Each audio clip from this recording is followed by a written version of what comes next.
Let's go to Tel Aviv and speak to Gideon Levy, Israeli journalist and author. Gideon, welcome to the program. Can you just give us a sense of the national mood in Israel in terms of the balance between the desire for revenge and human compassion because of what's happening in Gaza? Unfortunately, there is no balance.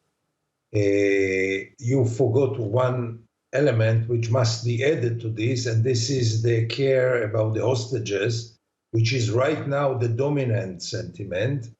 People want to see them back alive in any condition. That's right now the strongest national sentiment. And the second strong sentiment is of nationalism, militarism, like in any war, and also some sense of revenge, as you rightly phrased it, and really desire to punish Hamas for the crimes of the 7th of October. Humanitarian considerations are right now really marginal in Israel, unfortunately so, because Israel is also not so much exposed. You'll be surprised, but Israelis are not so much exposed to what you are screening and TV stations are screening all over the world. We see very little of it, and therefore also the humanitarian sentiment is also told to be weaker.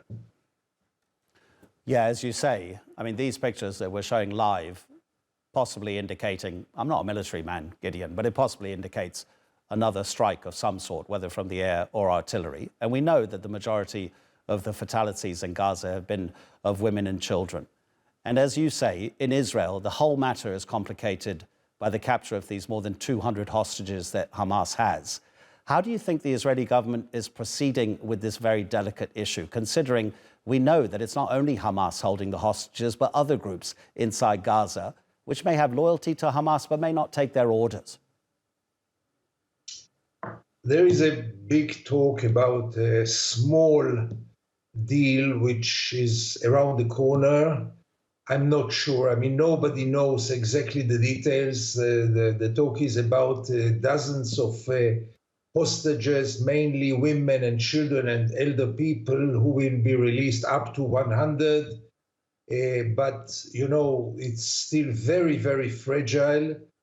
The basic thing is that we might face a moment in which Israel will have to be much more careful in its attacks on Gaza, because then comes the choice between really crashing Hamas or saving the hostages. We are not there yet, but this moment can come very soon, and then Israel will have to make a choice. Right now, the feeling is that no deal, no big deal is around the corner. I mean, big deal of everyone in purpose to release everyone. I mean, that Israel will release all the Palestinian prisoners and get all the hostages. In my view, this should be the first priority for anyone.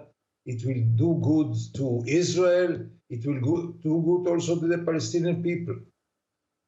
What about al-Shifa hospital? If the Israelis are adamant and insisting that it's used as a command center for Hamas, it seems to be a rather strange coincidence that the Americans now say their own intelligence says the same thing.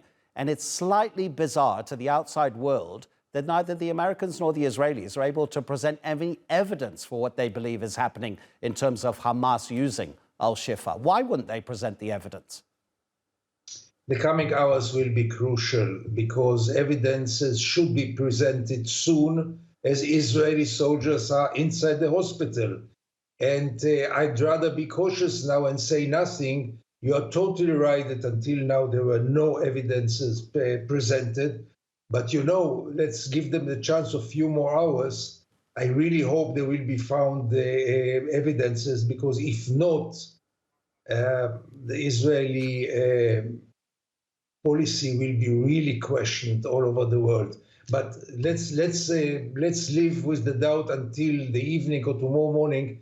By then, we have to know, are there evidences? Because what we saw from Rantisi Hospital was not very convincing, I must say. And the other hospitals were totally cleared by the IDF. So it's really now the question, what will they find in Shifa? Gideon Levy, thank you very much for your time. Appreciate it.